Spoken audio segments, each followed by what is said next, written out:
Bismillahirrahmanirrahim. Hi, this is Dr. Khan Khattak. Welcome to the first lecture on international business.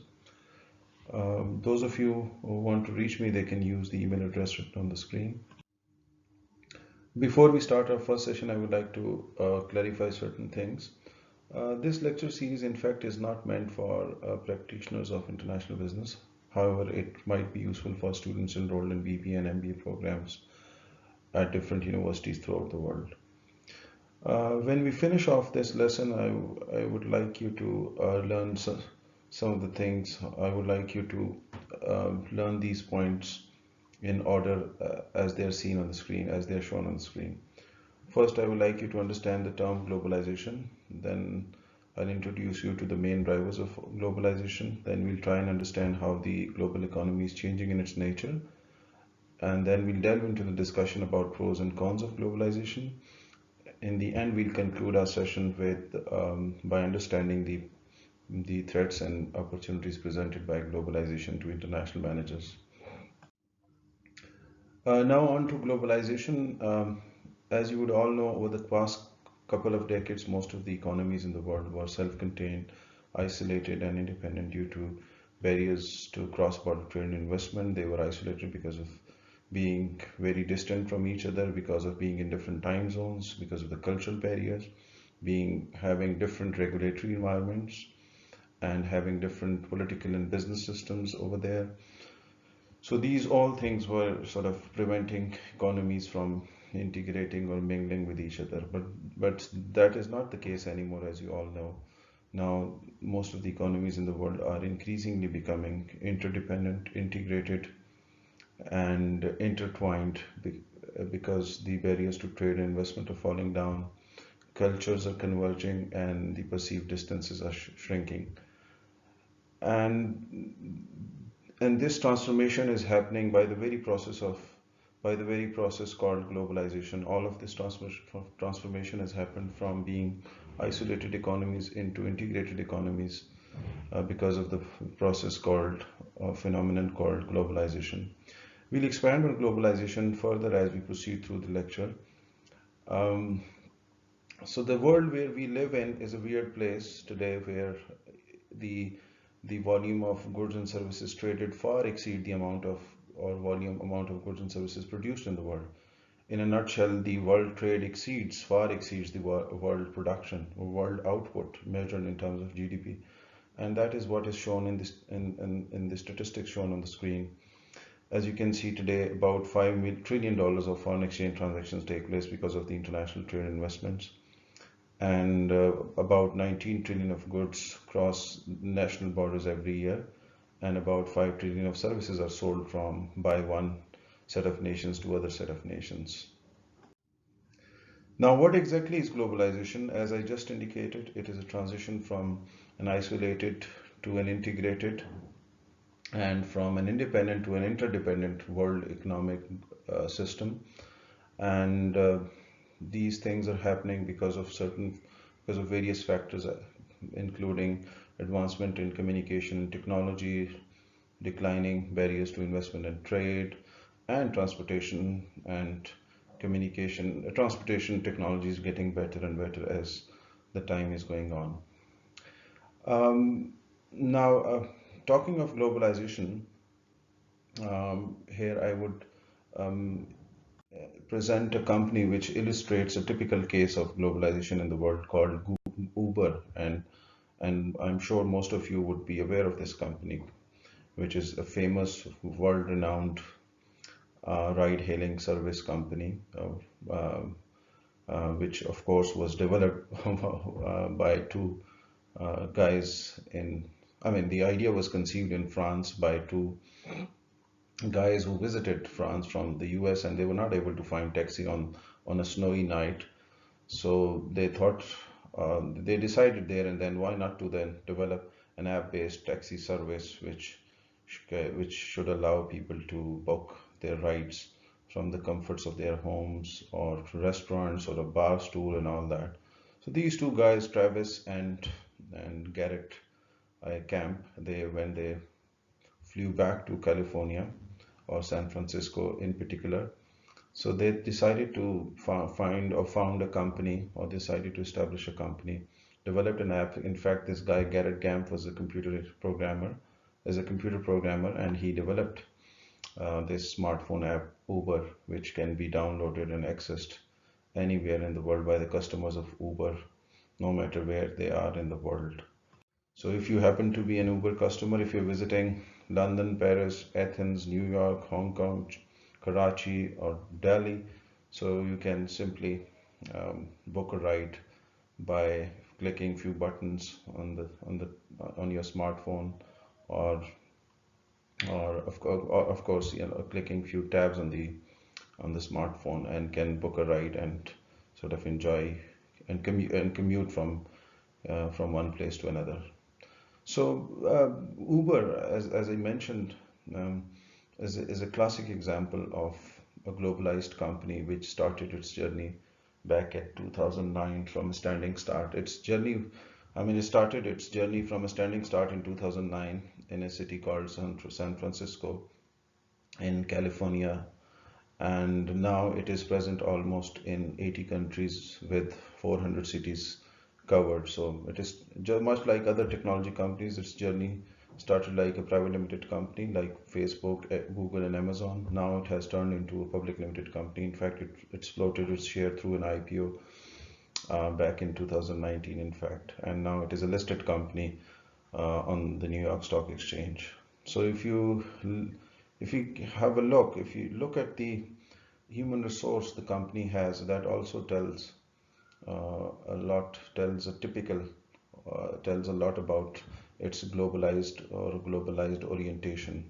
So the chief executive, named Dara Khosrow Shahi, he basically has an Iranian descent, and Nilsson Chai, who basically is a Korean guy, and of course used to work as chief financial officer in the company. And similarly, the drivers and the cars used in the company are from all over the world. Now, as you know, Uber went into various countries, so it faces competition all over the world. It went to China, where it faced stiff competition or cutthroat competition from a local rider called Didi, which had 90% penetration in one of the major cities of China called Beijing. So now, Uber, just like as I mentioned, is a typical, is a classic is a classic example of a globalized company. Similarly, so now we can safely say that we live in a world where we cannot avoid globalization, because globalization affects everything, has an effect on everything we do in our daily lives. In fact, the average American, when he wakes up in the morning, when he drives to work in a car which is designed in Germany, assembled in Mexico by Ford, which is an American company, and parts made in Japan or USA from the steel fabricated in from a steel fabricated in Korea, from a Korean steel and Malaysian rubber and all that.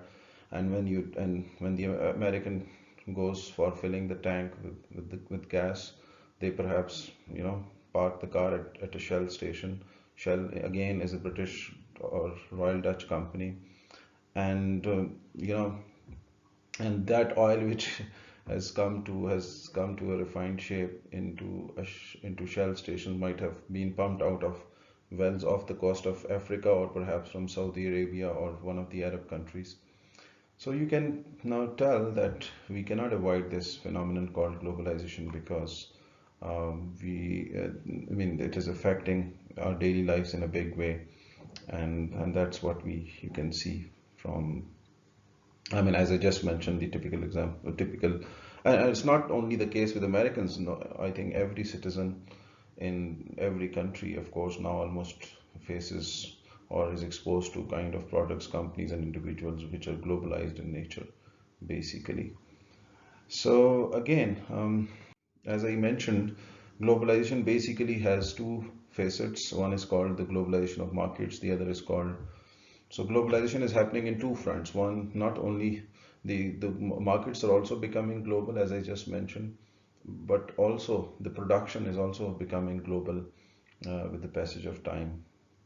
And as I said, globalization is presenting ample opportunities for the company to expand their revenues and access the markets which they were not able to access before the advent of globalization. So now companies, are able to, sell their same uniform products everywhere in the world, and can sort of benefit from globalization in a big way.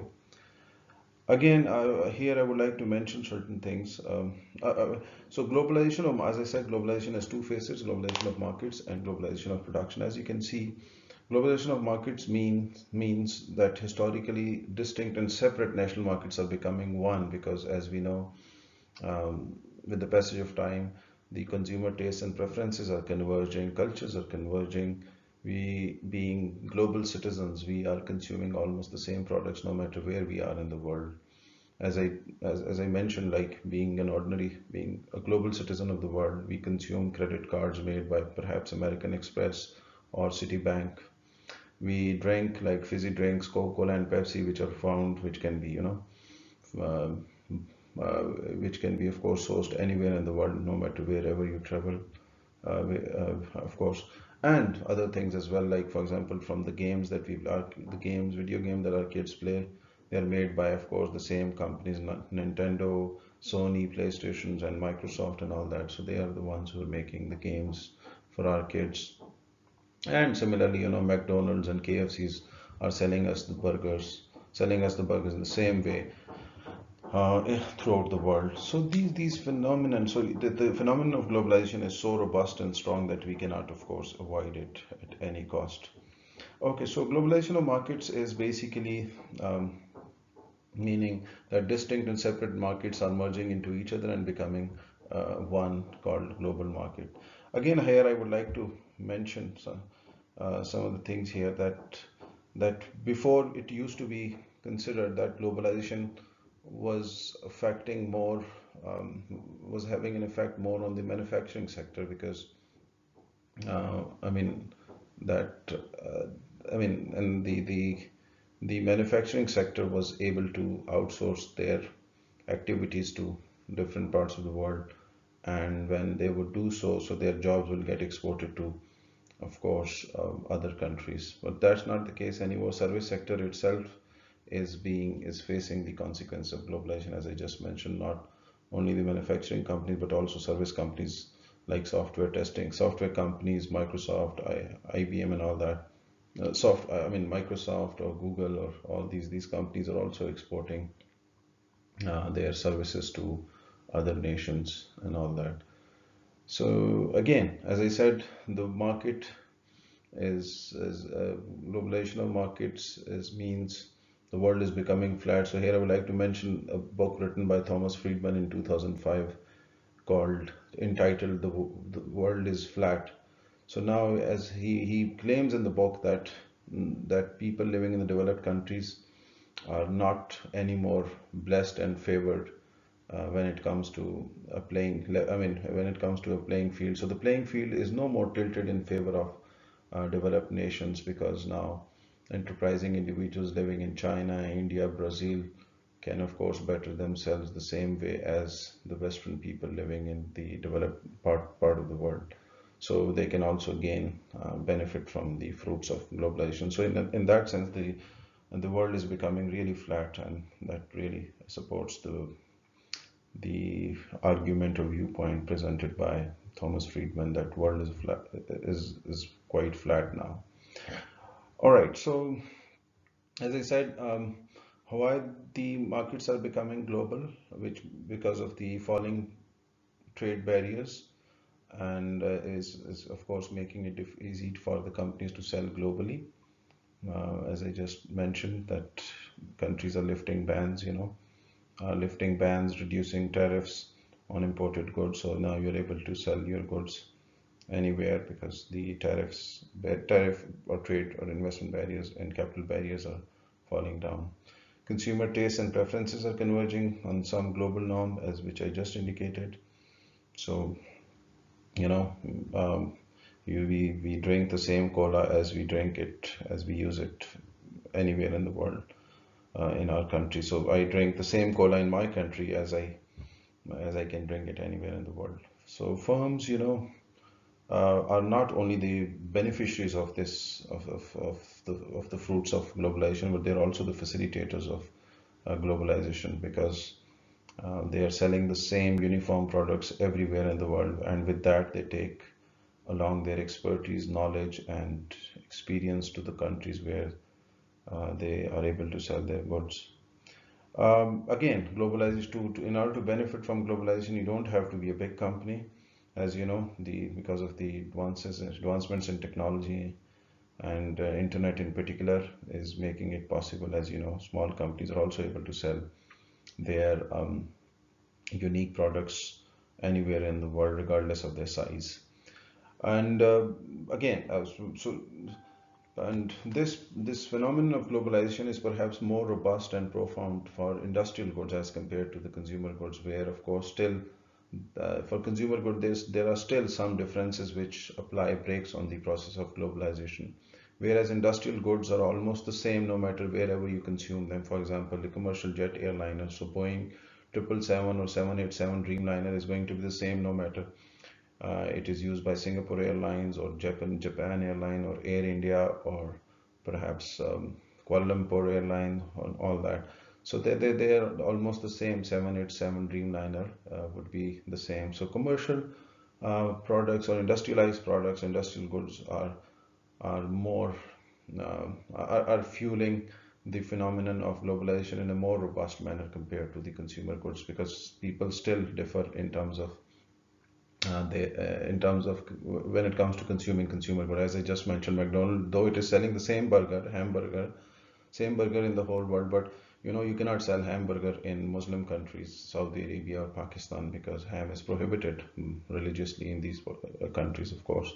So again, as I mentioned, I mean, McDonald's sell beef burgers in other parts of the world. They cannot do the same in India, because they do not consume beef in India, because beef is prohibited religiously in India, so in Hindu Dharam or in Hindu religion. So that's how, for consumer product, there are still differences which are which are slowing down the process of globalization. Whereas in case of industrial goods such as, oil, crude oil is almost the same, aluminum consumption or chips, they're almost the same. These industrial goods, even new, I mean, high-end technology products, for example, smartphones or Apple iPhones, they're also the same. So they also come in the category of industrial goods. I mean, they behave much like industrial goods when it comes to fueling the process of globalization. Again, if I think we pretty much, and another thing which we have seen or witnessed in the process of globalization, that when these fast-moving consumer good companies go to one country, they are chased by their competitors as well into those countries, and they, of course, cannot. So the competition is also global in nature, meaning if Pepsi is facing a stiff competition from Coca-Cola in one country, that is going to be the same. If Pepsi goes to another country, it will soon be followed or chased by Coca-Cola. And so this competition is also kind of becoming global, meaning these rivals are getting this business rivalry is becoming global in nature. For example, Pepsi versus Coca-Cola phenomenon would be witnessed everywhere in the world, no matter you go to India, Pakistan, Philippines, or USA. So this phenomenon will be there, like Boeing versus Airbus. So again, Sony versus Nintendo or Microsoft, and General Electric or Rolls-Royce when it comes to aero engines. So these are the two companies which will be competing with each other in several parts of the world. All right, so apart from markets becoming global, the process of producing goods is also becoming global. So again, as I just mentioned, so what is globalization of production? It's about sourcing, factors of production globally from in order to benefit on what? So in order to reduce the cost and the quality of the factors of production or the products. So globalization of production means sourcing goods and services from locations around the globe in order to capitalize on the differences in the prices of cost and quality of the main factors of production, including land, labor, capital, and energy, of course. So globalization of production is not only helping with the overall cost structure, it is improving the functionality and quality of the products being offered by these companies. And we can here again still we can use the we can use the example of Boeing, which of course has done this experiment in a very successful manner, of course, when it first started outsourcing its production to various countries back in 1974, when it first, started the process of outsourcing for its 747 airplane, So, but though they've been globalizing their production slowly and gradually over time, because 747, during the time of making 747 or 737, the company only had most of the activity was done in-house. Most of the production of the plane, aeroplane or airplane, commercial jet airliners was done in-house by Boeing, perhaps in Seattle or Everett plant, in their Everett plant in Seattle, Washington. So only, I think perhaps the only part being made by outsider suppliers were engines, and that they came, and the engines were made by Rolls-Royce, which is a British company. So the only two foreign companies, the biggest part which was made by outsider was the aero engine, which was made by Rolls-Royce, a British company. So most of the work was done in-house. So we could say the company was very much vertically integrated when back, 50 years ago. But that's not the case anymore. The companies, Boeing started globalizing its production slowly and gradually when it moved on to its higher or better version or better models of its plane called 777, and then eventually the latest one called 787. As you can see on this, and the arrow is moving. The process of foreign involvement, outsourcing, has been increasing gradually and substantially as they went along as they moved along manufacturing better models of the plane called 777 and 787. For 777, 30% of the outsourced parts were made outside the US, and for 787, this outsourcing actually went up to about 65%. So only 1/3 of the job is done in the US, perhaps.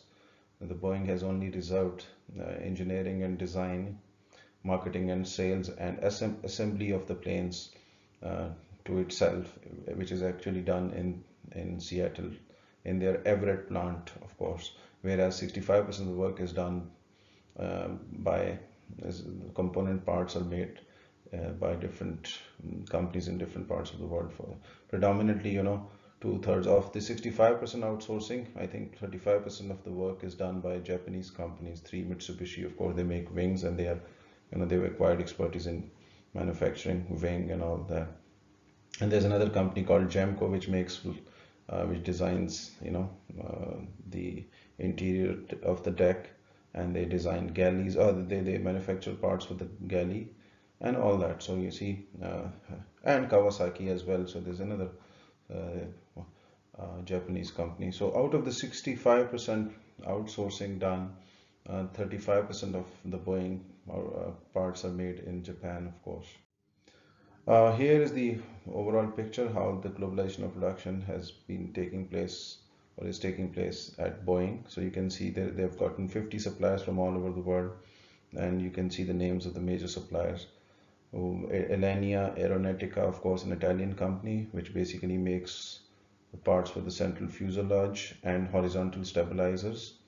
Japanese firm Kawasaki, of course, makes the forward fuselage and the fixed trailing edge of the wings. And French company, of course, makes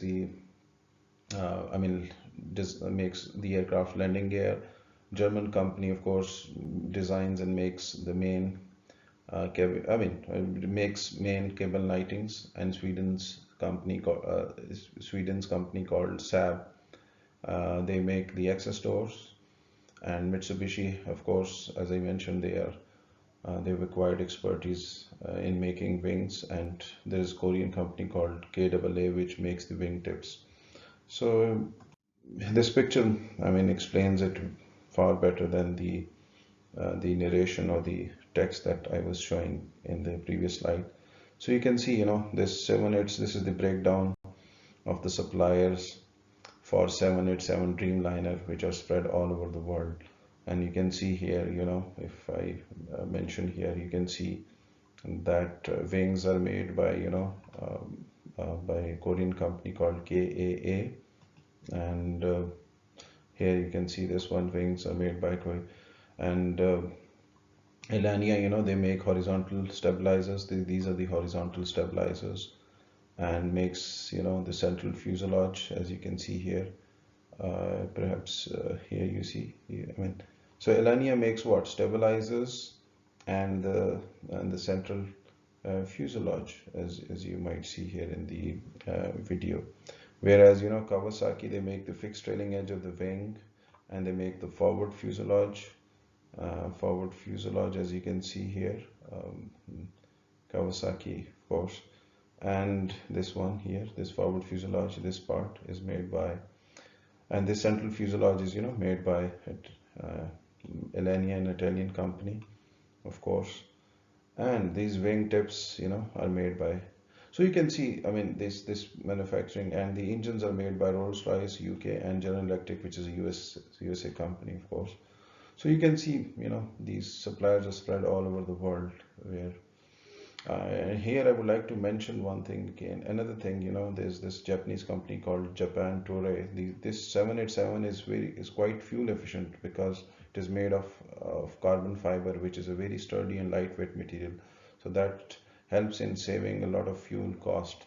So 787 sources most of its composite for carbon fiber from a very renowned Japanese company called Japan Toray, which actually basically supplies carbon fiber to 787.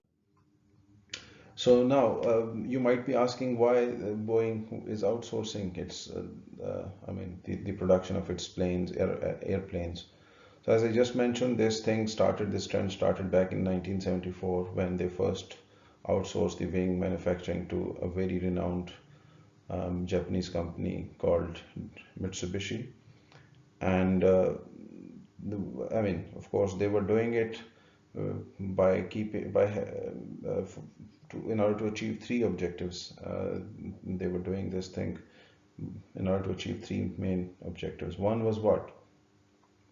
So in order to, when they would outsource, of course, their parts manufacturing or components manufacturing to the suppliers in the world, so they would get what?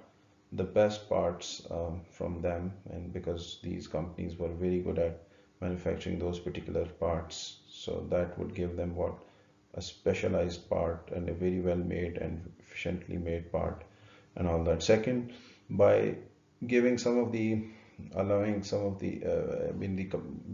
by sort of giving some of the work to outside suppliers, the company would be able to earn orders from the airlines in those countries. So for example, Mitsubishi is a Japanese company. So the objective of Boeing giving business to Japanese companies for part manufacturing was to gain some orders from the airlines in that country. So they were expecting, and they would get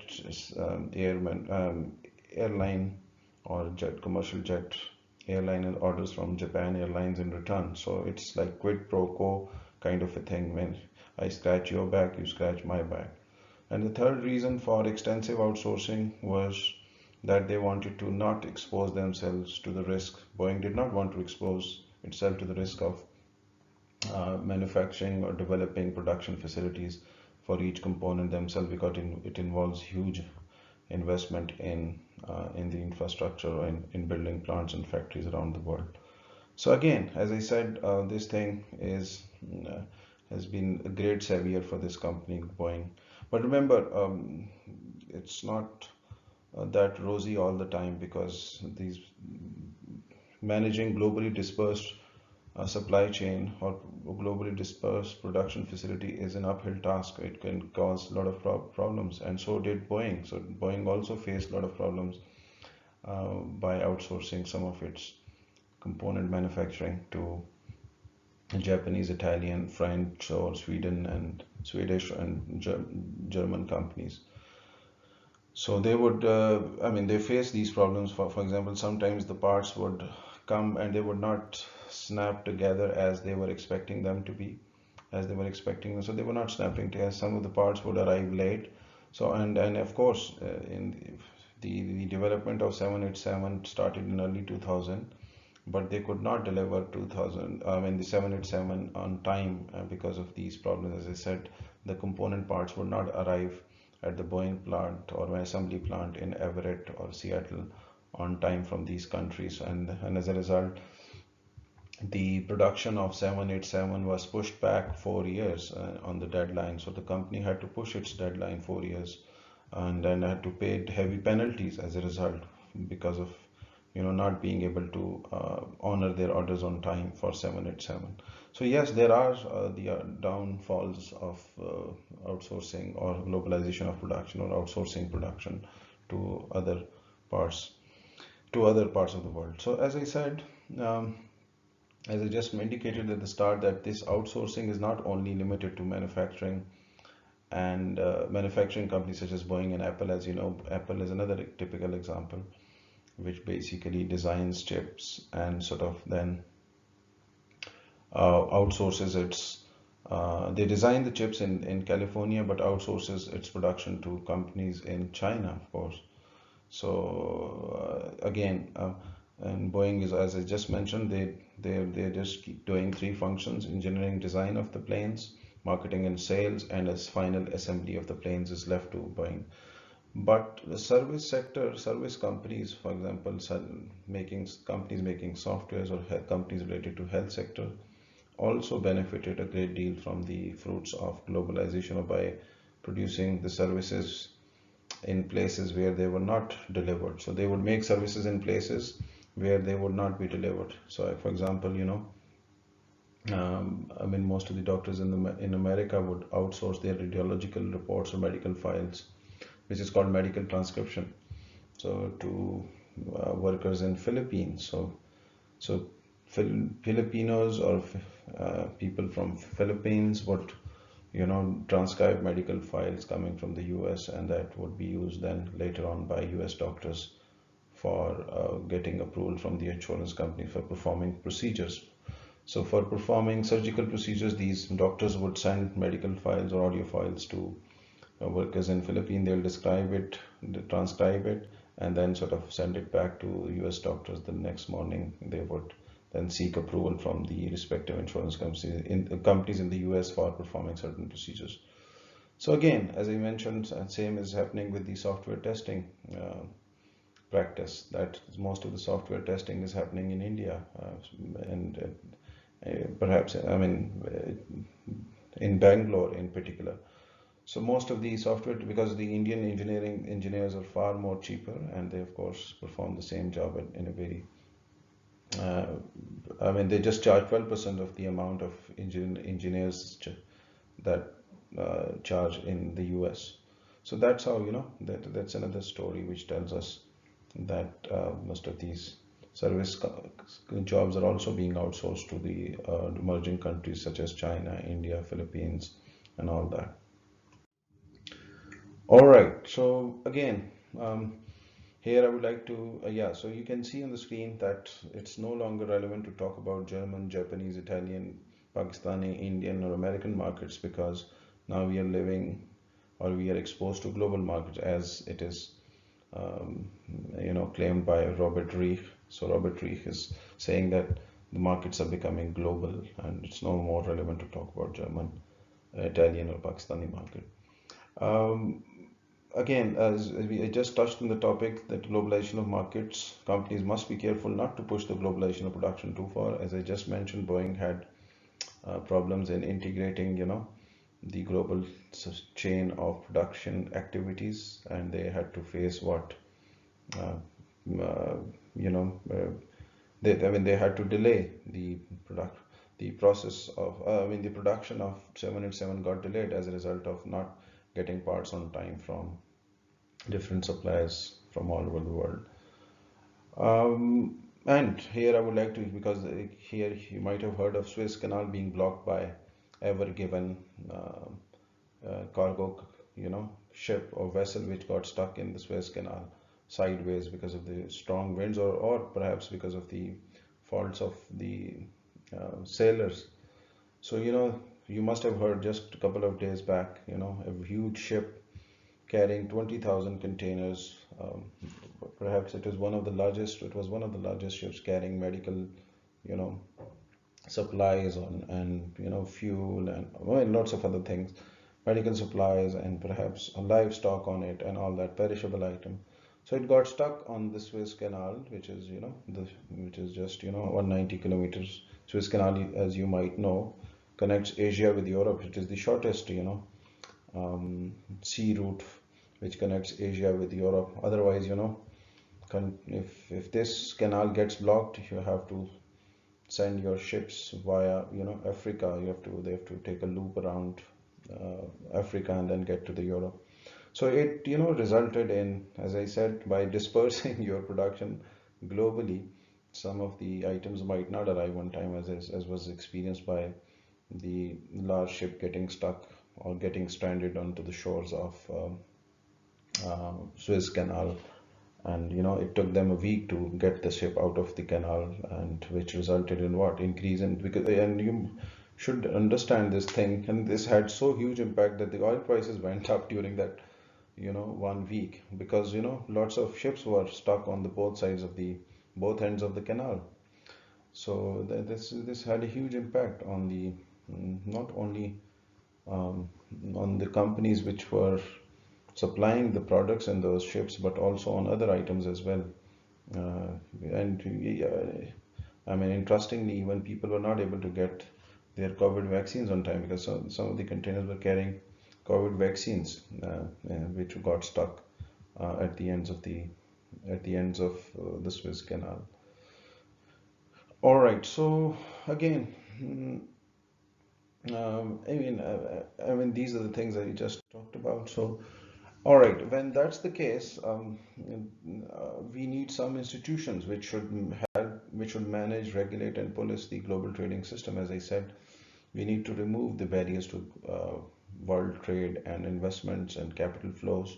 In order to do so, we need some institution which can manage, regulate, and sort of police the world trading system.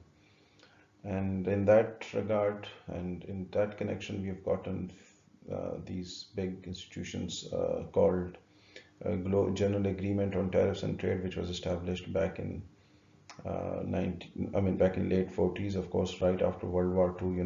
These organizations, these institutions were formed, which this GATT later transformed into WTO. So GATT, the primary objective of GATT was what? Is to make sure that the tariff barriers were reduced on agriculture and manufacturing products, of course. And then this GATT was transformed into a World Trade Organization in 1995. So in the Uruguay round, the talks led to the formation of, so Uruguay talks or round of talks actually led to the formation of WTO now, which has about 166 countries as member of WTO. So what do these member states do? They actually enter into multilateral trade treaties which become binding on all the member states of WTO. So the primary purpose, WTO was far more wider in its scope and activities compared to General Agreement on Tariff and Trade, because GATT was only confined to reducing trade barriers or tariffs and import duties or custom duties on manufacturing and agriculture products, whereas WTO extended its scope to service sector as well, and also they introduced, the scope of WTO was extended to trade-related intellectual property rights related to patents, copyrights, and trademarks. So in that sense, WTO has a far more wider scope. And later on, and around the same time, as I said, just after World War II, two big countries of the world sat together, perhaps, namely US and the UK. John Maynard Keynes, the leading famous economist from the UK, and Harry Dexter from the US, who was a US Treasury at the time. After World War II, these two guys sat together after World War II in order to revive the Europe, because Europe was all, uh, was torn up, was torn with the war, and they want to revive it. So these two guys sat together in a place called New Hampshire, Bretton Woods. They met at Bretton Woods, New Hampshire, and arrived and reached an agreement for forming two big institutions called International Monetary Fund and International Bank for Reconstruction and Development, which was later called World Bank. So these two, I mean, institutions were formed by 44 nations, which met at Bretton Woods, New Hampshire, and these two institutions were created back then after World War II, IMF and the World Bank, its sister organization, the World Bank. So these two organizations are very confusing when it comes to I mean, most of the audience gets confused by the scope of activities that they do, by the kind of activities they do. So IMF basically is meant for what? Maintaining stability in the international monetary system. Their main job is to, because most of the countries were losing value, their currencies were losing value around World War II. So the main job of IMF was to stabilize the currencies of those countries and maintain order in the international monetary system. And also they provided loans too, because these IMF is considered as a lender of last resort for countries having fiscal deficits, and they, of course, and now I think IMF has lent a huge amount of money. The biggest borrowers of IMF are countries from the Europe, predominantly Greece, Portugal, and Ukraine, and then Pakistan, of course, as well. So these countries were benefiting great deals from the IMF when they needed funds for financing their fiscal deficits. Whereas the World Bank, they provide low interest loans to cash-strapped governments in order to undertake infrastructure projects which can alleviate poverty. So the main objective of World Bank is to lend money for reducing poverty, lend money for the projects aimed at reducing or alleviating poverty in the developing countries, of course. So again, they make low interest loans, perhaps predominantly. Again, there's another institution called United Nations, and of course, United Nations was also established around the same time in 1945 after World War II. And of course, the main underlying objective of the United Nations was to promote, is to establish, international peace and security. So about 51 countries, came together and they formed an institution called, and they agreed to abide by the rules written down in the UN Charter. So any member state which joins UN is obligated to follow the guidelines given in the UN Charter for establishing international relations with each other. So main purpose of United Nations is to, of course, establish international peace and security, establish friendly relations among the nations, and promote respect for human rights and cooperate in solving international problems between nations, and to be a center for harmonizing the actions of the nations. And the last but not the least, called G20. This is another institution which played a great role in promoting, in bailing out countries from the crisis. So G20 was established back in 19. It's a group of 20 countries. So it includes 19 big countries of the world, including USA or US, Japan, Germany, of course, Australia and all that, Germany, France, and all that. So these countries and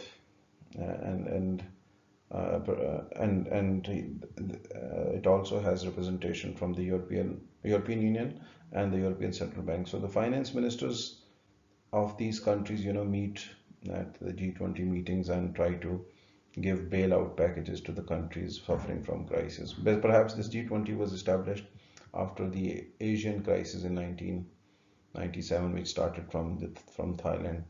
So yes, so G20 was established in order to bail out countries from a crisis. So it played a big role in bailing out companies from GFC as well, which is the global financial crisis, which happened in 2008 and 9.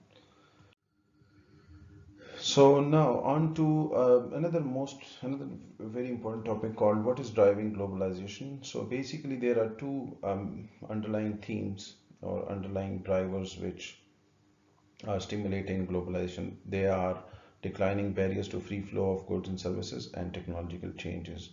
So as I just mentioned, as I mentioned in one of the previous slides, that around First World War, around First World War, there were countries they were erecting trade barriers by putting tariffs on the products of each other. So this resulted in a policy called beggar thy neighbor, which means uh, that they were raising trade barriers to an extent that their neighbors were turning into beggars because they were sort of they were making them more impoverished. So this actually resulted in there was a race among nations for putting tariffs on the products of each other around World War II, around World War One, so which basically resulted in depressed the world demand and contributed to a depression called Great Depression of 1930s. So again, as I said, this thing was happening around then, and countries were very, these barriers came down, as I said, later on when the countries, when the GATT was established later on after World War II in order to compensate countries, in order to bail out countries out of the World War One and World War II ramifications. So again, GATT, as I said, has 8 rounds of negotiations. GATT was established in order to reduce tariff barriers, in order to reduce barriers to trade and investment, as you know, you can see on the screen. And these are some statistics, as you can see. It's all happening. So a lot of changes happened around then. So it promoted world trade and world foreign direct investment as well. So you can see here some of the statistics due to the efforts of forming GATT, which is General Agreements on Trade and on Tariff and Trade. As you can see, these countries, the average trade tariff rates in developed countries came down to about 1.5%, whereas these tariff rates are very high in the underdeveloped or developing countries such as China and India. They're about 4%, 4.8, and 7% in China and India respectively, of course. So you can tell that after forming these organizations called GATT, WTO, the average tariff rates are down from 21% in France, 20% in Germany. They're down to about 1.5% in the developed countries now. So the efforts of forming these institutions are paying off in a big way. All right. Not only there were World Trade Organization or World Trade Agreements like WTO, but there were also regional trade agreements entered between different nations. So the most prominent ones are NAFTA, which is North American Free Trade Agreement. So it was a trade agreement between USA, Mexico, and Canada, European Union also, and later in 2012, USA also entered into a regional trade agreement with South Korea where they wanted to reduce, promote more free trade between the US and South Korea. So you can see now in 1960 there were only 2 regional agreements which which aimed at reducing trade barriers, whereas in 2016 there are about 267 regional trade agreements which are in force. Another trend which led to the globalization, of course, is actually the advancements in microprocessors and telecommunications, and of course transportation technology, internet. So these 3 things actually contributed a great deal in promoting globalization.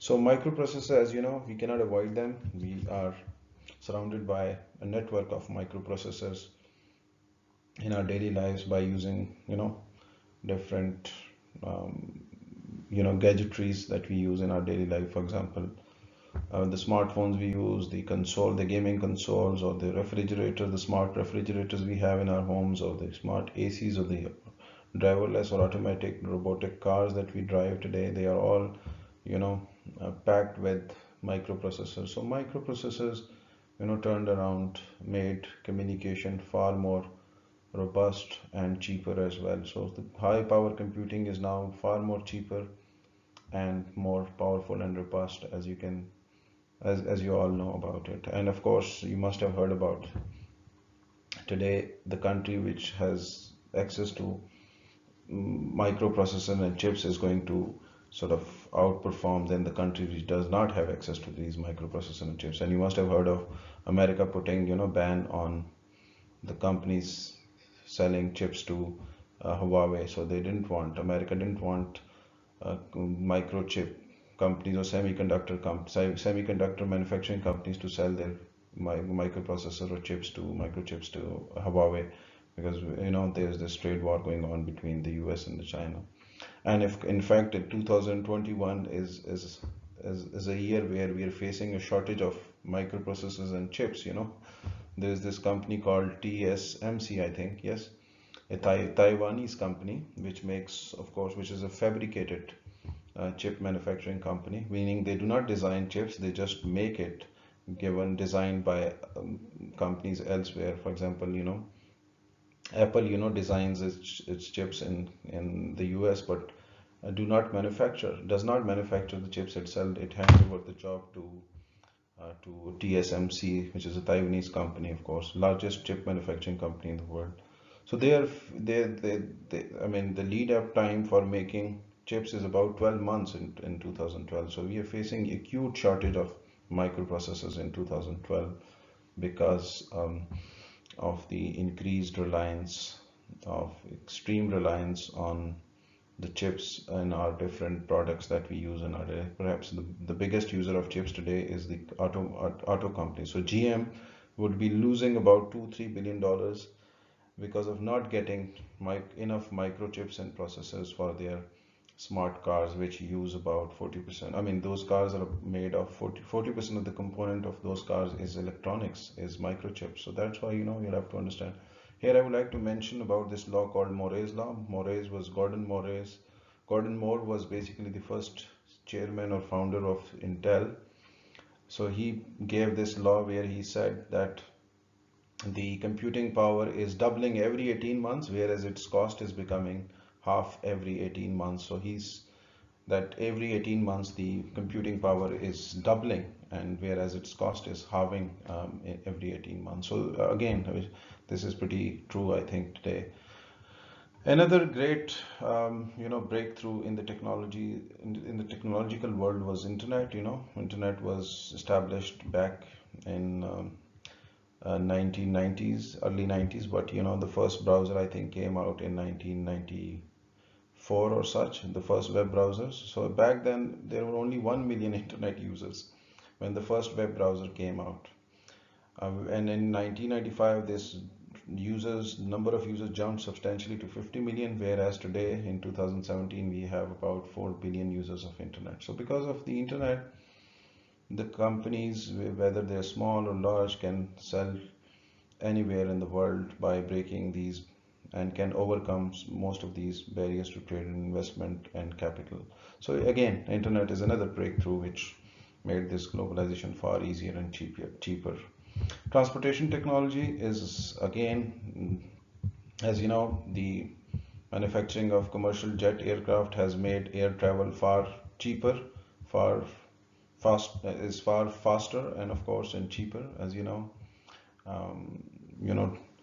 As they say, I mean, today traveling from, in terms of air travel, in terms of travel time, traveling from New York to Japan takes almost the same time as it would take from traveling to New York to Philadelphia in colonial days. So you can tell, the commercial jet airliners are able to fly us far faster and cheaper, of course. Super freighters, these are trains, of course, which can carry huge containers of 20 feet long or 40 feet long. These are the two big containers. So super freighters are also helping a great deal in bringing down the shipping cost. And containerization, containers were invented or made or were introduced back in 1970s. So it also revolutionized transshipment, of course, because now moving cargo containers is far easier than earlier on. We didn't have standard containers as we have them today. So now transshipment is very easy, meaning that unloading a container from a ship onto a truck or onto a super freighter onto a train, and then and you can unload it easily from a train onto a truck, and then can ship it directly to the production or to the manufacturing companies, or to the doorsteps of manufacturing companies. So you can tell, containerization played a big role in reducing the cost of shipping cargoes or goods and services, goods from one place to another. As in fact, they say today, you can ship $700 TV just for $1, or just for $10 today. The shipping cost would be around $10, and $150 vacuum cleaner can now easily be shipped for $1 or so. So the cost of shipment has come down substantially because of the containers. Now containers are so good that you don't have to hire huge army of shore workers or longshore workers in order to load and unload trucks from the ships to freighters, and then from freighters to, and so it reduced the amount of effort and time for loading and unloading cargo containers from one mode of transport to another. So again, as I said, and they say today, shipping a 20 feet container costs the same as transporting or flying a person in an economy plane from one place to another. So the cost of shipment has come down so low, has become so low because of the introduction of the container. Again, as you know, because of the globalization, lots of things are changing, and there's another thing called the demography of the world is also changing. I mean, back in 1960s, there were four phenomena which were prevalent, which were very common. So there were four phenomena. Number one, back in 1960s, about half a century ago, U.S. had dominance in the world economy and trade. U.S. were dominating the scene of foreign direct investment, and it was U.S. multinationals which were dominating the whole world. Out of top 100 Fortune, out of top 100 Fortune companies, most of them would be Americans. And back in 1960s, you could not imagine having access to centrally planned economies in Eastern European countries and Latin American countries, but that's not the case anymore. So the world demography has changed in a big way over the last couple of decades. As you know, it's not the US which is dominating the world output, perhaps. And the other countries have also jumped in, and the share of the share of America in the world output and trade has reduced. I mean, the relative standing has gone down, but not in absolute terms, of course. So we need to be aware of this, as you know. So you can see some statistics on the screen that the US used to have. Let me show you the picture. I think here you can see here. So USA used to control about 38 or about 40% of the world output back in 1960s, whereas now they only control about 9.2% of the world. 38.3. Now they're down to about, I think, about 20% or 15%. So again, their share in the world output was about 23%, which is now down to 9.2%. And same happened with other nations as well. The most highly industrialized countries, called Germany, France, Italy, United Kingdom, Canada, Japan, and of course. So their share of output also went down over the last couple of decades because it's the other countries also which are emerging.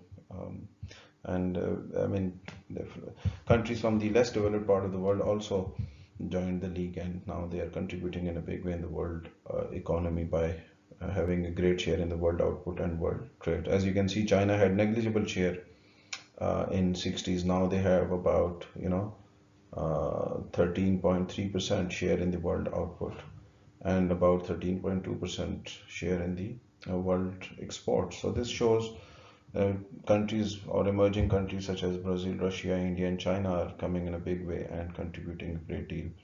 So you can see the world demographics or demography is changing in a big way.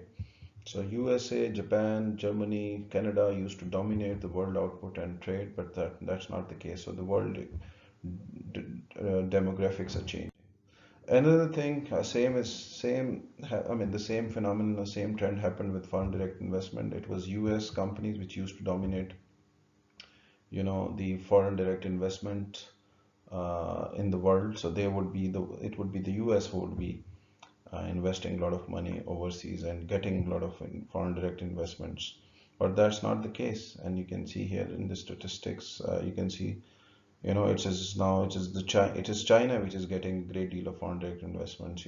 China had about $3 billion of foreign direct investment, but now they get about $129 billion of foreign direct investment that they get.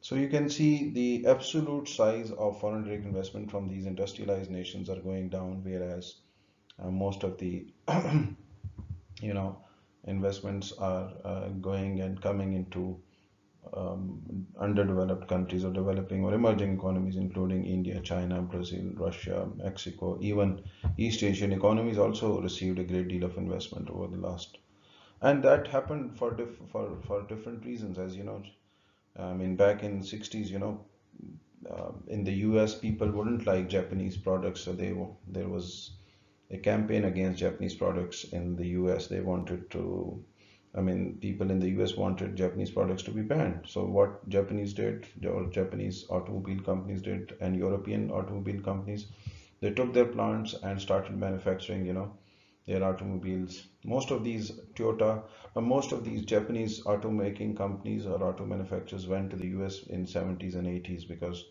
in order to thwart the threats of facing ban on their products, or in order to hedge themselves against extreme currency fluctuations that they were facing at the time, because Japanese yen was far stronger than the American dollar, so they didn't want their products to be their export to be pricey and expensive in the US. So what they did instead, took their plants from Japan and took them to the US and started manufacturing, there, so that nobody can ban them as such.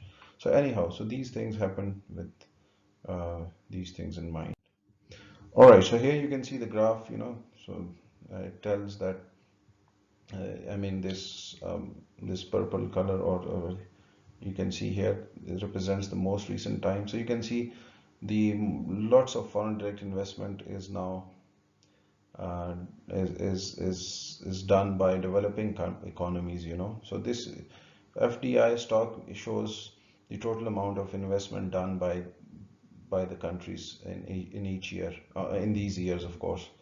So blue being the 1980, and red being 1990, and the green one being 2000, and the purple one being 2012. As you can see, that USA has been reducing its foreign direct investments over the last couple of decades, and same is happening with other industrialized countries, including UK and Germany, and and France and all that. But whereas in developing countries, they are expanding overseas and sort of taking their plants to other countries and sort of and investing money, and I mean, investing in the productive activities outside their countries.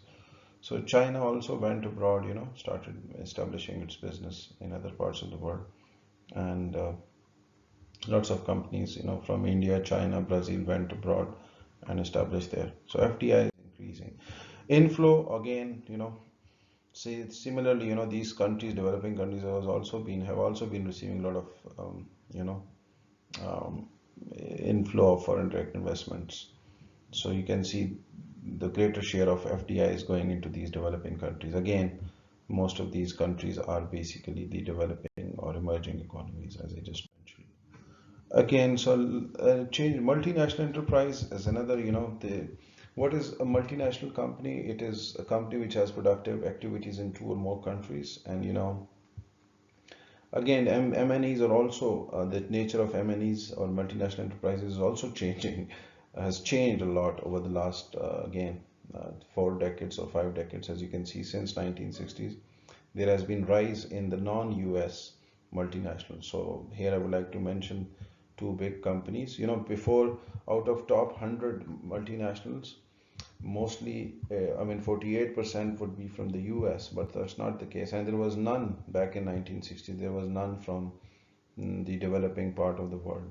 Now there are about, out of top 100 multinationals, there are about 12 or 7 or 8 companies which are from the developing countries, or emerging economies, including China, of course, China, India, and all that.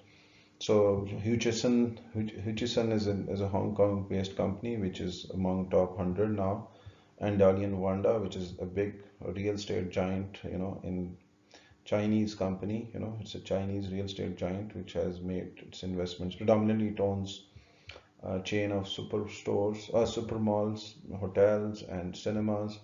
In fact, it acquired a big US cinema chain called AMC in 2012, and it acquired even another big cinema chain company in Australia called Hoyt, HYOT. So Dalian Wanda is another multinational which has emerged in a big way as being one of the largest real estate multinationals from China.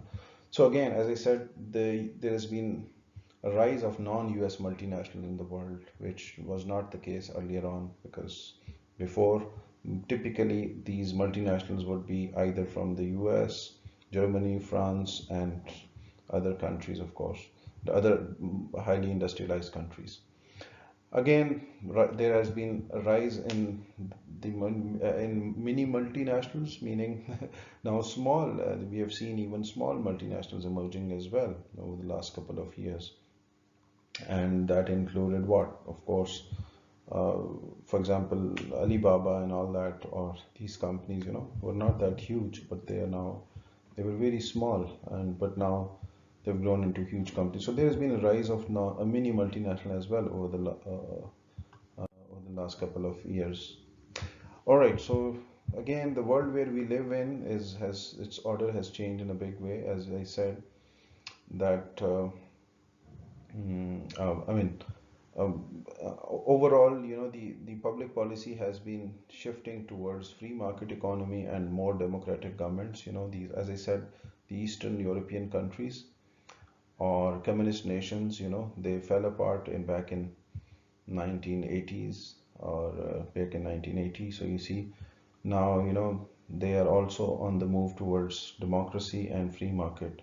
So which is creating ample, huge opportunities for companies to invest in these countries. So, as I said, American companies could not think of accessing Russia or Hungary or Poland, or cannot imagine going into China. These Russia, I mean, about 30 years ago, but that's not the case anymore. Now you see most of these US multinationals, being present in these countries and manufacture. Apple has a plant, as I said, in China, and they're going into different parts of the world. Of course, USA companies are accessing these communist countries because the communist nations, the communism fell apart or fell down back in 1980s. Now you can see stock exchanges being established in these countries. Why? Because the overall trend in these countries is towards free market economy.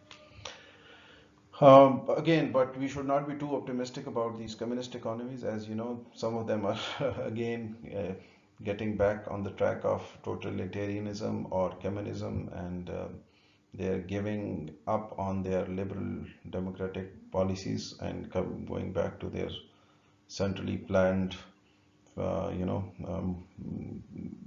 mechanism of operating or method of operating economies. So again, we should not be too optimistic about these. So overall, the world order is changing. As I said, most of these economies are opening up and becoming more democratic and free in terms of their markets. All right. So again, globalization, as I said, we are moving towards a more globalized world, and the globalization, of course, as I just mentioned, there has been retreats, again. Another thing which I need to mention here, how good is this globalization? So again, there are, I mean, good side of, there are advantages of globalization. There are certain things which, of course, put a question mark on the trend of globalization as to Um, and this phenomenon of globalization is attracting a lot of criticism from businessmen, politicians, and academics and policymakers. And now you see, um, um, um, and you can see, the major criticism being that they are creating job losses in the countries from where the factories are shifted to the countries where the labor is cheap. So, as you know, Donald Trump was, campaigning in his last election, saying uh, that this globalization thing or outsourcing is actually causing a great job loss to the US. So again, globalization is being criticized for three things there. It is being held responsible for environmental degradation and for cultural empowerment, or cultural imperialism of global media and MNEs are also, empowering the culture of the host countries they're going into. So again, and which actually ignited a lot of protesters, which led to a lot of protest against the globalization called anti-globalization. And this thing started in 1999. That a whole this guy, you might not know him. He is from France, so he was one of the lead, anti-globalization advocate. So he was one of the lead protesters against globalization back in August 1999. He's a French guy called Jose Bové. He's actually a sheep farmer. So he used to sell what? Roquefort cheese, which is made of a sheep milk, of course, and it is blue in color and very rare, very expensive and very delicious as well. So he used to sell uh, Roquefort cheese, which is a French, specialty, and he used to live in a small town called Millau near, of course, Millau, of course. And this guy led the campaign against globalization, and he, took 10 sheep farmers and vandal attacked, the newly constructed McDonald's restaurant in France, and, damaged the company and caused a damage of about $150,000. So again, as I said, these anti-globalization protests happened, even in 1999 when WTO meeting was held in Washington.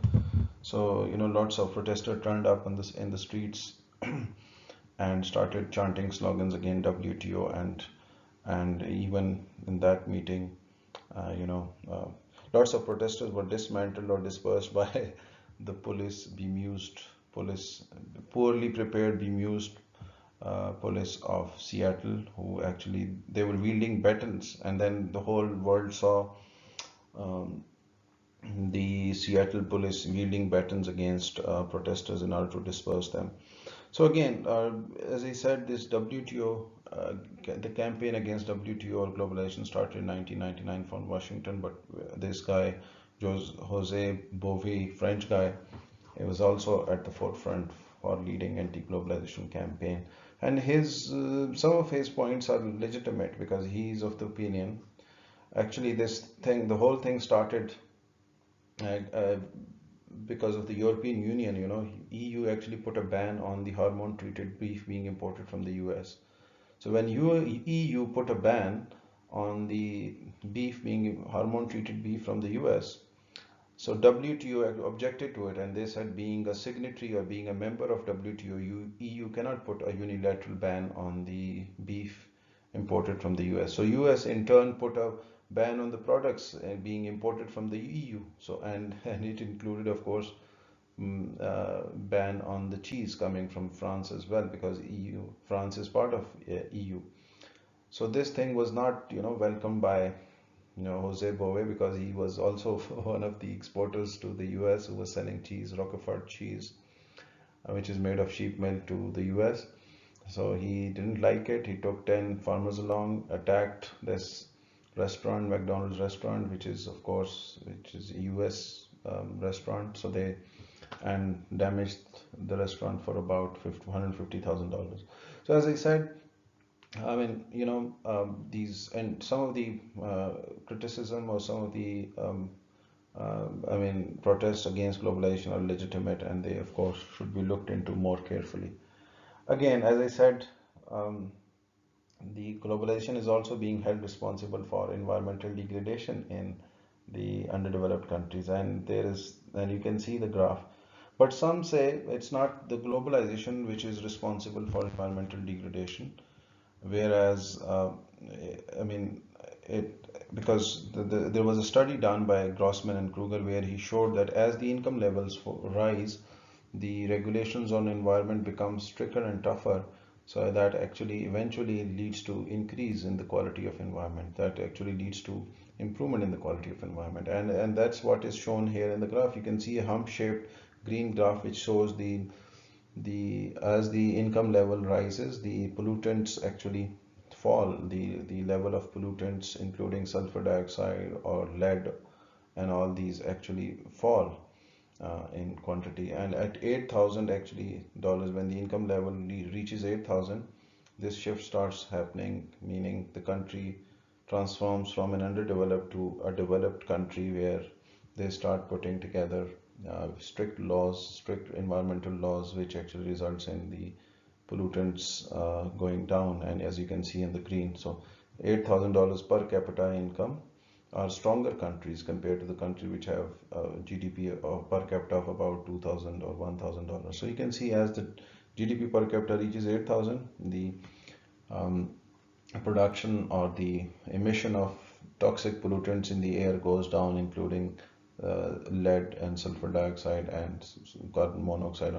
Whereas there's only one toxic or greenhouse gas element called carbon dioxide. Its emissions actually do not fall as the income levels rise. So then, I mean, it actually raised a question for the policymaker that how to deal with carbon dioxide emissions in the underdeveloped countries. So they thought, why not to put a carbon tax on companies which are producing carbon dioxide. So again, as I said, so they made an exception. Carbon dioxide made an exception, and it was treated differently by different countries. Even in Rio, environmental conference was held in Rio de Janeiro, where most of the countries agreed on putting a carbon tax on carbon dioxide emissions in the underdeveloped and developed countries, because I mean, and they wanted this carbon tax had to be revenue neutral, which means that when we put a carbon tax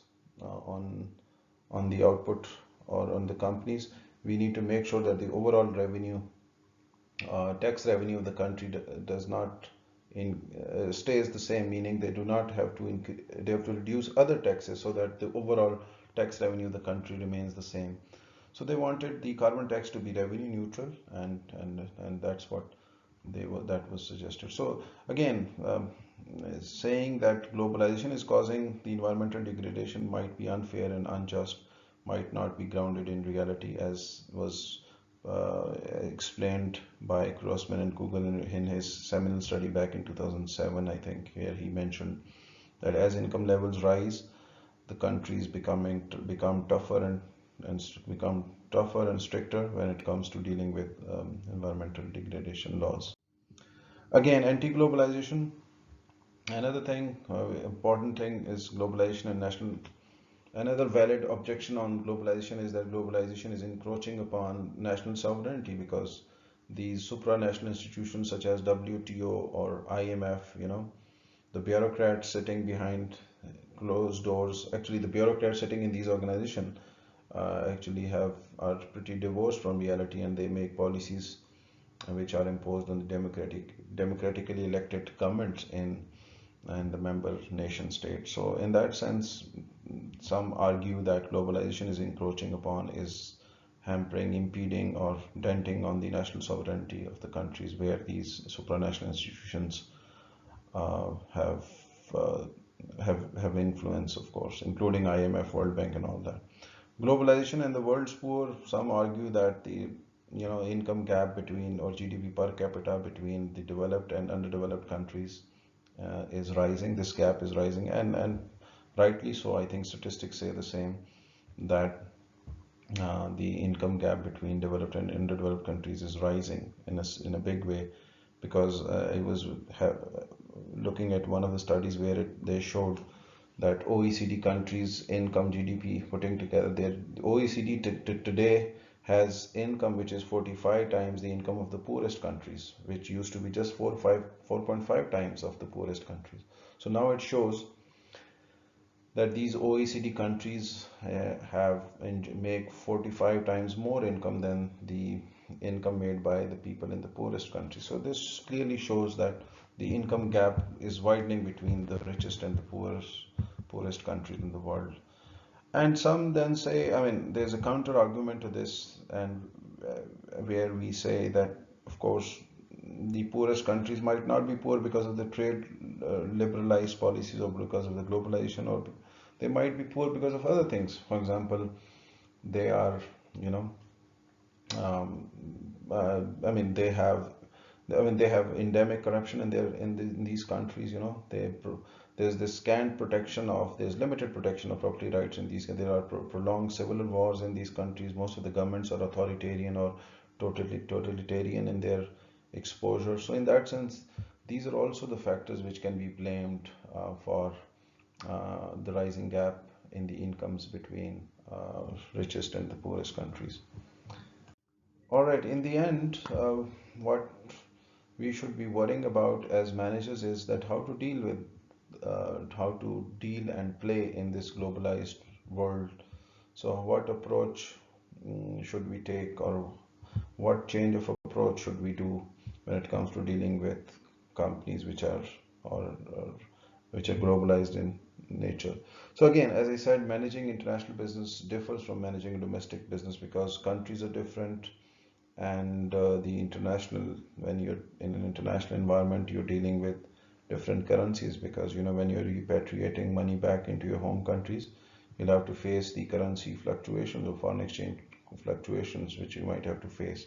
And again, you might have to face different labor laws when you're working in you know different parts of the world. As I said, Uber, they adopted the same entry strategy when they went into different countries.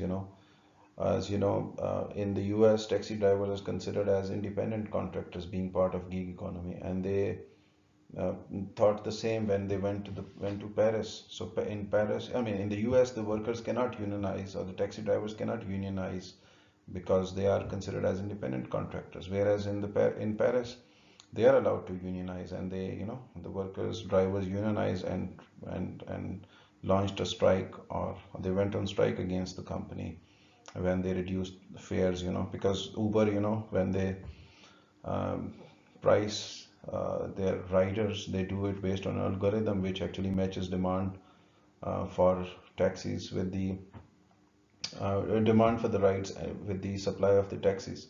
So if the demand for rides is more than the supply of taxis available, so the price rises. So and when the supply of taxis is more and the demand for rides is low, the price falls. So this was not liked. This was not welcomed by taxi drivers in Paris. So they were unionized. They went on strike against Uber. And so, as I mentioned, when you're dealing or operating, working in a company which has global presence, so the same laws, labor practices might not be the same. And even the other day, there was an unjust firing of 6 workers. This is called robo firing, because they have algorithms written. Uber has algorithms written. The robots actually make decision on behalf of humans. So they fired 6 drivers unjustly, unfairly in Netherlands. And then the court had to step in and give relief to the 6 poor taxi Uber drivers who were fired by robots by robots working at Uber. So this is called robo firing. Robo means robot. So and you can see. So when you're dealing in such situation, you have to be very careful, and you have to be quite effective when dealing with certain things. Anyhow, so that's it. I think we have covered a lot of material in this first lesson. So in the next, uh, if you have any questions, you can send me an email. You might see on the first slide of the presentation. And if you like my video, please do subscribe my channel and press the like button so that you get notification for other videos when they are uploaded. Thank you very much. Have a good day.